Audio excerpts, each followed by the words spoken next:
Bonjour Aurore, merci d'avoir accepté cette interview lumineuse. Hello, ma belle Vanessa, mais merci à toi de me recevoir. Je suis tellement contente de te voir et de partager ce moment avec toi. Avec plaisir. Alors, pour ceux qui ne te connaîtraient pas, je vais te poser la question, qui es-tu pour que tu puisses un petit peu te présenter? Ah OK, c'est une question en fait, j'ai toujours du mal à répondre à ça parce que comme je me sens, toujours en mouvement et en perpétuel changement, c'est je vais te donner en fait des mots effectivement que j'attache, à une certaine définition de moi, mais qui est amenée à évoluer avec le temps. Donc je m'appelle Aurore Servanti-Leroux et je suis donc déclicologue et je suis, par-dessus tout une amoureuse de la vie aujourd'hui, je peux te le dire. C'est beau ça. Donc, peut-être que je vais expliquer quand même ce que c'est déclicologue parce que c'est en fait c'est une appellation que j'ai donnée au métier que j'ai créé. C'est-à-dire qu'il y a quelques années, il y a maintenant 3 ans, quasiment jour pour jour, où j'ai découvert ce qu'on appelle la théorie polyvagale. Donc, c'est en lien avec ce qu'on appelle la neurobiologie. C'est la science du corps avec le cerveau. Moi, j'étais formée en fait aux neurosciences, donc c'est-à-dire au coaching qui utilise beaucoup le cerveau et les recherches qui ont été menées sur le cerveau. Et comme je le disais juste avant, il y a 3 ans, j'ai découvert la neurobiologie et qui explique que 80% des informations vont du corps vers le cerveau et seulement 20% du cerveau vers le corps. Et je sais que toi et moi, on a cette passion commune justement pour le ressenti intérieur, le ressenti qu'on a au niveau du corps et de pouvoir lâcher le mental. Eh bien, effectivement, la mécanique de notre corps nous invite à ça, mais on est tout le temps bloqué en fait dans notre mental justement à cause de ce mécanisme de survie qui se met en route. Et moi, mon travail, en fait, si tu veux, c'est que à chaque situation que l'on a rencontrée depuis notre naissance, parfois même in utero, donc dans le ventre de la maman, on a cliqué un état soit de sécurité et de lien, soit de méfiance et de vigilance, ou soit de danger vital et de figement. Et à chaque fois qu'on retrouve cette situation, eh bien, le clic se refait avec le même état.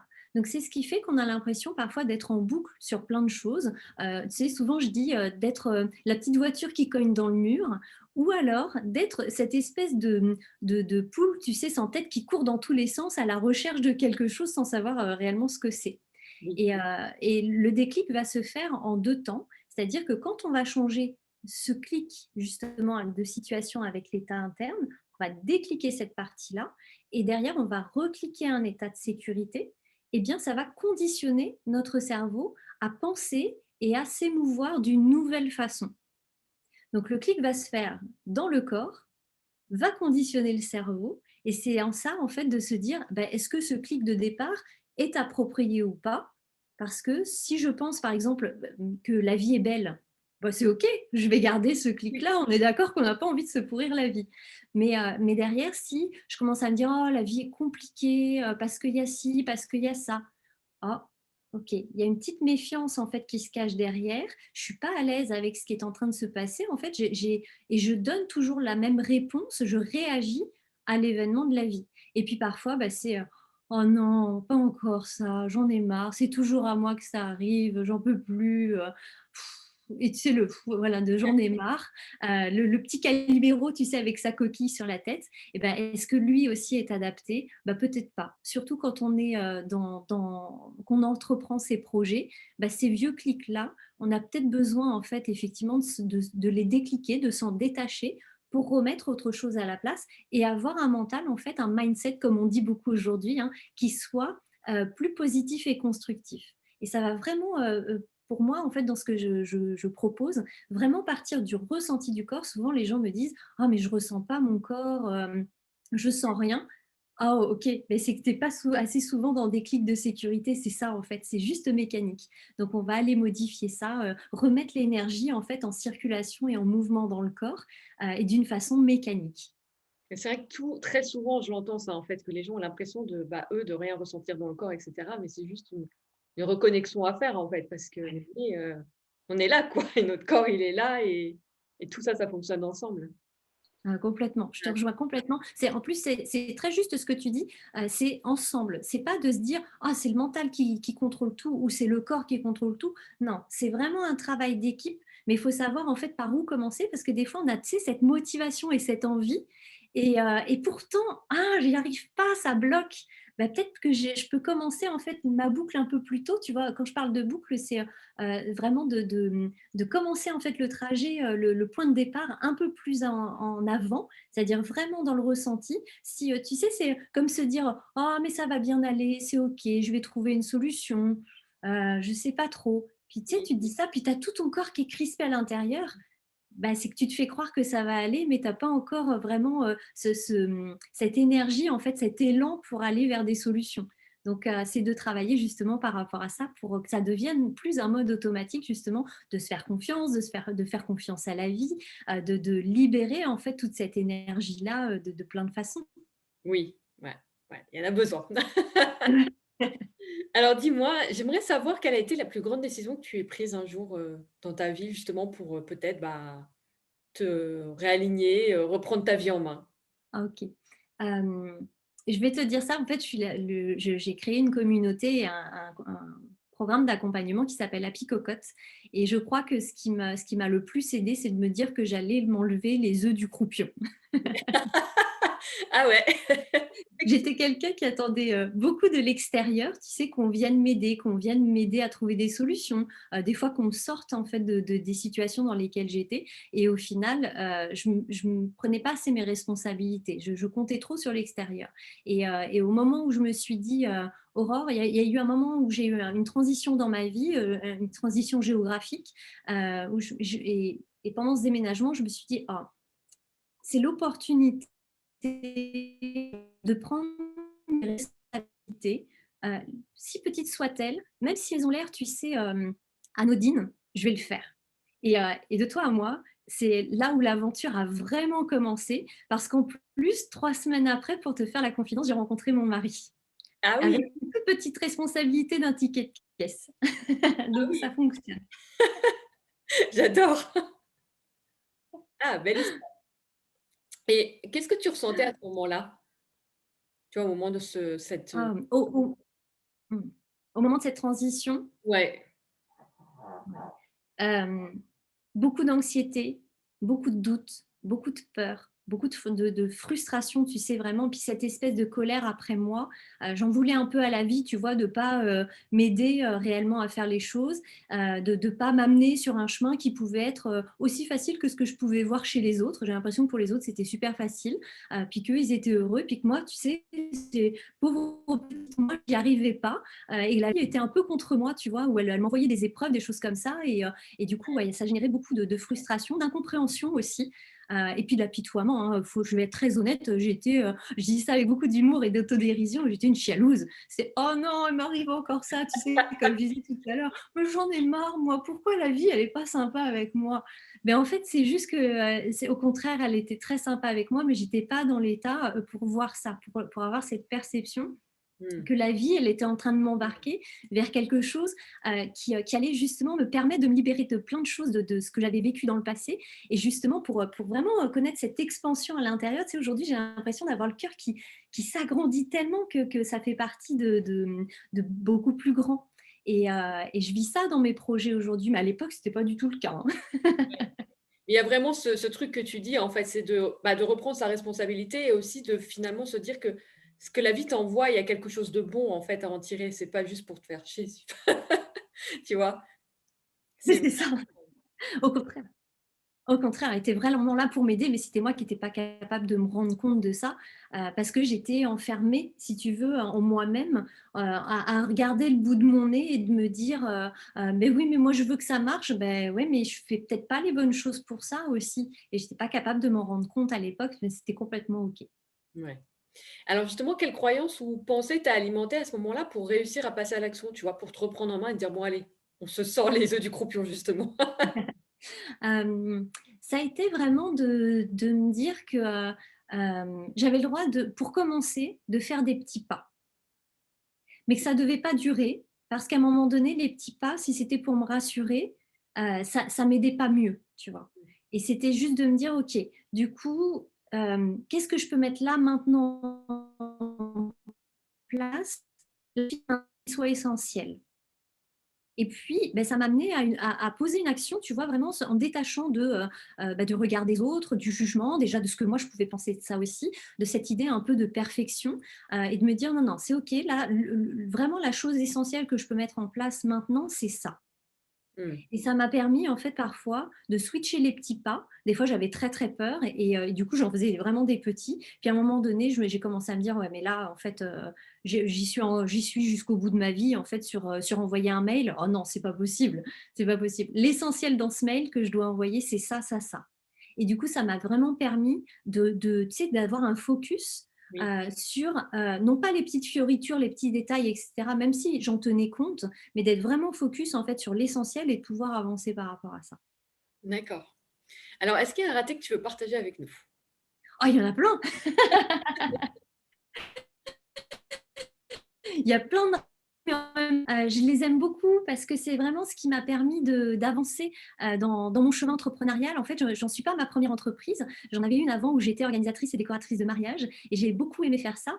Mais le raté, tu vois, dans cette histoire, c'est que, moi, je me pensais pas, en fait, destinée à devenir entrepreneur ou chef d'entreprise. Donc quand j'ai eu l'opportunité de faire le rachat de cette entreprise-là, et ben, je l'ai fait avec toutes les peurs, les angoisses et tout ça que je pouvais avoir et puis, vraiment cet esprit de salarié et j'ai développé une activité d'entrepreneur comme une salariée, tu sais, en disant: «J'ai OK. des horaires de bureau, j'ai un cadre de travail, c'est comme ci, c'est comme ça». Ben ouais, mais à un moment donné, ça fonctionnait pas Ouais. et j'avais pas justement rien qu'une chose qui est pour moi aujourd'hui, primordiale, c'est la notion d'investissement. Mmh. L'investissement personnel, l'investissement de temps, l'investissement financier. Moi, j'ai l'impression de dépenser du temps, de dépenser de l'argent et je mettais des choses en place, mais il n'y avait pas de résultat. Oui. Et du coup, derrière, quand j'ai commencé vraiment à avoir cette notion d'investissement, c'est-à-dire de mettre le paquet sur quelque chose, de réfléchi, hein, pas le premier truc qui vient comme ça, et pas une chose qui va me sauver, mais vraiment quelque chose qui va m'accompagner, qui va m'aider, d'investir par rapport à ça et d'investir en moi en premier lieu, parce que je suis le moteur de tout ce que je fais, hein, de ma vie aussi en général. Là, j'ai eu, tu vois, vraiment un gros déclic par rapport à ça et je me suis dit: «Mais c'est là, en fait, c'est d'arrêter de regarder partout ce qui peut me sauver». Tu sais, j'appelle ça la pie, elle va se vers tout ce qui brille pour essayer de se faire croire et de se rassurer. Du coup, c'est vraiment de se recentrer encore une fois aussi sur, ce qui va vraiment pouvoir, être un vrai investissement et avoir on n'a jamais la garantie, hein, d'un retour sur investissement, Oui. mais tu sais que ce qui te plaît, c'est adapté et c'est dans la justesse de tout ça. Mais c'est vrai que l'investissement, en plus, surtout quand tu travailles sur toi, tu vois pas tout de suite le retour sur investissement. Mais en fait, mais à un moment donné, tu le vois. Tu le vois peut-être, tu vois, un petit peu plus longtemps après. Mais j'avais eu ce switch aussi un peu entre, il y a vraiment un switch entre passer de salarié à entrepreneur, en fait. Et on se rend pas compte, mais parfois on calque juste un modèle, sauf que, bah, non, c'est plus du tout la même chose. Il faut vraiment avoir le switch, et être entrepreneur, quoi. Complètement. Alors, est-ce que tu as une pensée qui te guide aujourd'hui au quotidien? Ah beh, tu dis le mot juste, c'est ça, je me guide et je me laisse guider. Ah, Je me guide moi, je me drive en fait sur un chemin, donc c'est-à-dire que j'ai commencé à marcher sur ce chemin-là, en me disant: «Voilà, le projet, l'idée, c'est ça» et je commence à marcher sur ce chemin-là et en même temps, je suis très ouverte, à l'observation et l'écoute de ce qu'il y a autour de moi. C'est-à-dire, au niveau de ce qui se passe dans ma vie, le retour que je peux avoir, on pourrait dire ça comme ça, un peu les signes, tu sais? Mais sans aller chercher, à ce que ça ait du sens, en tout cas pas pour moi, mais vraiment d'être dans l'observation et l'écoute pour pouvoir répondre à ça. oui. Pour moi, c'est de la co-création avec mon environnement, avec la vie. Ça peut paraître très perché, très utopiste, mais moi j'aime beaucoup cette idée-là parce que, j'ai été fâchée avec la vie pendant très longtemps et j'ai bien vu que c'est ce qui faisait que j'arrivais pas à avancer. Parce que pour moi, c'est vraiment de la co-création, de me dire, la vie m'apporte plein de choses, hein, au quotidien. Mais quand je suis pas capable d'être en lien avec la vie et de voir ça, Mmh. j'ai l'impression, en fait, soit de tourner en rond ou tu sais, de faire, comme je disais tout à l'heure, la petite voiture. Voilà, c'est toujours la même chose, il se passe toujours le même truc et ça avance pas et c'est frustrant, et cetera. Donc, aujourd'hui, j'ai vraiment une ouverture, au monde. Parfois, il y a des projets qui fonctionnent pas, et je me dis: «Oh», alors je peux me dire, hein: «Oh, c'est nul, ça marche pas». ça ne paye pas. Ok, mais avant, effectivement, j'étais comme ça. Et aujourd'hui, je suis tellement dans l'observation et l'écoute de moi, mais aussi de l'extérieur, que je peux, moi, me driver par rapport à ça, tu vois. Oui. Oui, puis, bah, après ça va être ma vérité à moi, mais pour moi, on n'est pas tout seul, en fait. On se croit tout seul, mais on n'est pas tout seul. Après, on nomme ça comme on veut. Pour certains, ça va être Dieu, Voilà, d'autres l'univers, la vie, peu importe, mais on est guidé de manière générale. complètement. Pour moi, c'est vraiment un travail d'équipe. Ouais. Oui, exactement. Est-ce que tu as une question phare, tu vois, une question que peut-être tu te répètes souvent, justement, quand peut-être le mental reprend un peu le dessus, pour ouvrir le champ des possibles? Hmm. Alors, je fais beaucoup appel à mon corps quand c'est comme ça. C'est-à-dire que je vais vraiment aller dans les sensations de dire, OK, j'ai comme une petite loupe à ce moment-là, où je vais dire, OK, là, il se passe quoi? Ah, OK, j'ai les épaules qui sont hyper tendues comme ça. Tu sais, je sens même au niveau de mes jambes où il y a de la mobilisation. Et OK, là, c'est un état d'action, voire de réaction. Est-ce que c'est adapté ou pas à ce que je suis en train de vivre, à ce qui est en train de se présenter à moi? Ou alors peut-être, tu sais, je suis devant Netflix et puis je vais me dire, j'en peux plus. OK, mais mon corps là, il est dans un état en fait un peu d'abandon, tu sais, où laissez-moi sur le bord de la route, je vais vous ralentir, puis je le sens, je sens de la lourdeur, je sens que je suis pas dans le bon état pour entreprendre, par exemple, hein, dans cet état-là, que ce soit des projets, ou quoi que ce soit. Non, je suis pas vraiment dans l'état en fait de m'ouvrir à l'extérieur. Et puis il y a parfois aussi, donc du coup cette question c'est: «OK, bah, qu'est-ce que je ressens?» Oui, J'ai observé, écouté beaucoup ça, pour pouvoir apporter une réponse adaptée à ce qui est en train de se passer ou à ce que j'ai envie moi de mener aussi. d'accord. Alors, si tu devais dire une phrase à l'ancienne toi, donc peut-être l'ancienne Calimero, tu vois, en toi, qu'est-ce que tu lui dirais? Ah, je dirais que je l'aime très fort pour avoir, fait, tout ce qu'elle a fait, parce que c'est ce qui m'a amenée, là où je suis aujourd'hui. Elle a vécu beaucoup d'aventures. Moi, j'aime bien dire ça comme ça, beaucoup d'expériences, beaucoup d'aventures, qui nous ont emmenés, jusque-là. Donc, je l'aime très fort, je la remercie beaucoup. Ouais, ouais, c'est beau. Faut toujours se même les anciennes versions de nous, même celles qu'on aime moins en nous, il Ah faut oui. mettre de l'amour sur tout ça.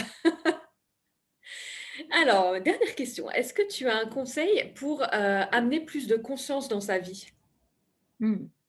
Oh, j'aime tes questions, vraiment, elles sont, vraiment top.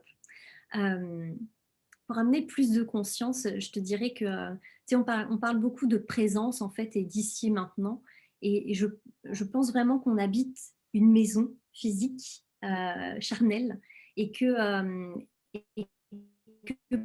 pour amener plus de conscience, peut-être passer déjà par là. Quand on sent le mental, en fait, c'est qui tourne en boucle, et qu'on n'arrive pas à se sortir de ça, c'est vraiment d'être présent à l'intérieur de soi. C'est des petites choses des fois. Tu sais, moi j'ai commencé, j'étais pas capable de ressentir mon corps dans des périodes de stress. Tout ce que je ressentais, c'était tu sais, une tête qui était là, un mental, tu vois, qui s'emballait. Et comme si j'étais dissociée. Tu sais, j'avais vraiment en fait la tête, le mental qui s'emballait et le corps comme s'il n'était plus là. Et sauf que je suis pas un cerveau sur pattes. Ça se serait vu. Donc du coup, c'était vraiment, à ce moment-là, pour moi, au début, ce que je faisais, tu vois, c'était des petits gestes comme ça, Mmh. pour me rappeler que j'habite dans ma maison charnelle.